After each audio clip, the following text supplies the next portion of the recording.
Do you struggle to lose weight or lose fat simply because you just love food? Well, I know how frustrating that can be. Perhaps you try and go on a diet where you don't eat any sugar, and then someone puts your favourite treat, wherever that may be, in front of you, and you just can't resist. And you end up having some, and then you feel like you've failed, so you perhaps have some more, and then you just give up, and you never end up getting the body that you want. You never end up losing all that fat, showing off those abs, being able to get that muscle that makes you feel good, or that sexy body that you've always wanted. But do you think it is possible to get your ideal body while still eating your favourite foods?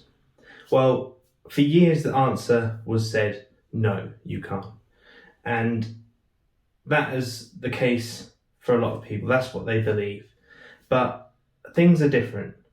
It's now changed, because it very much is possible for you to get the body that you want, the body that you desire, while still having the foods that you love, foods that you enjoy, having that treat. Now, you perhaps can't have it as much as you are now, because that may be the problem that's stopping you from losing weight or losing fat. But you can still have it. You shouldn't take it away from your eating at all, completely.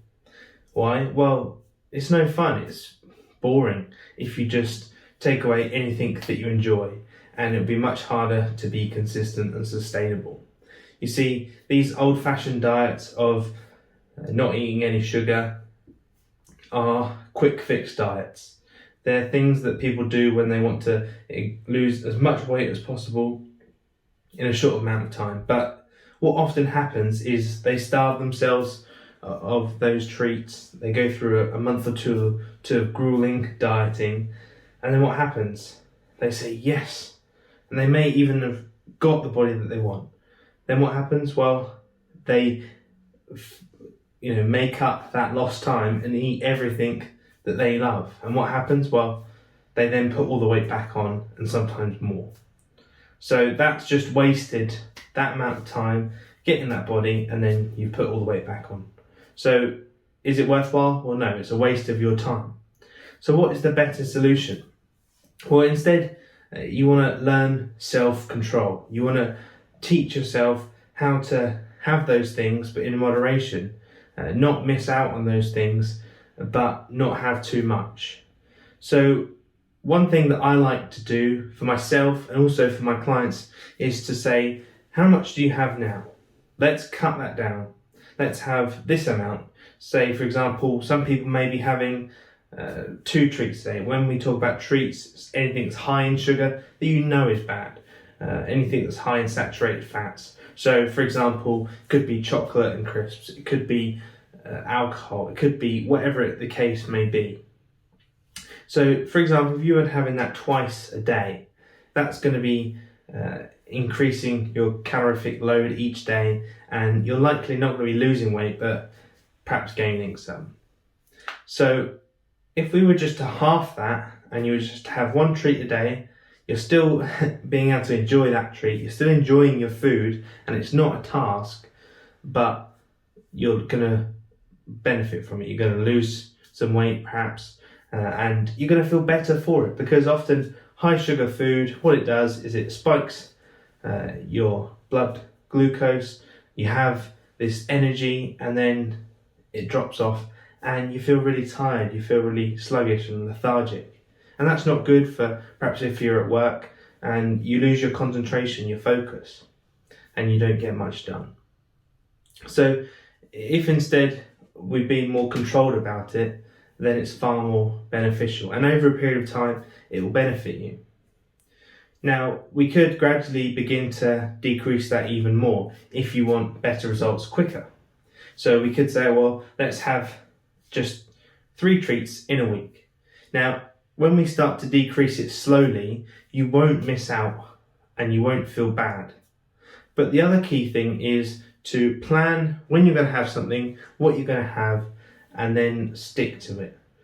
Now, there are occasions perhaps when you say, okay, someone invites you for something social, and you say, okay, I'm going to have something, then I'm going to have a glass of wine, I'm going to have this dessert, and I won't have it tomorrow instead, or whatever the case may be. Now that's fine, but the worst thing you can do is perhaps have all your favourite foods at home, because you'll likely snack on them, and then within the first 3 days of the week you've had all your treats, and then you've got to try and restrict yourself for the rest of the week. Now that's going to feel restrictive, and you're going to feel like you're missing out. But if you plan them throughout the week, and at times that you know you're going to perhaps indulge and enjoy it, then do that.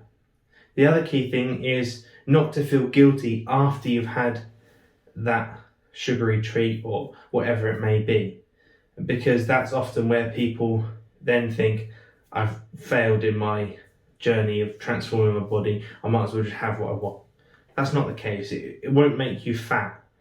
You may not lose as much fat that day, but it's not going to cause you to be fat.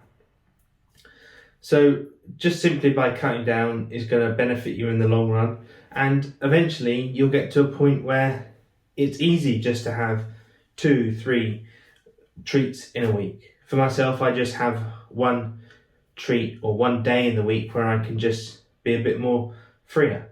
Now that's fine for me, that works for me. Some people that's still too restrictive, but eventually you'll get to a point where it's comfortable and you're still making progress without even trying. And that's the point we want to help you to get to.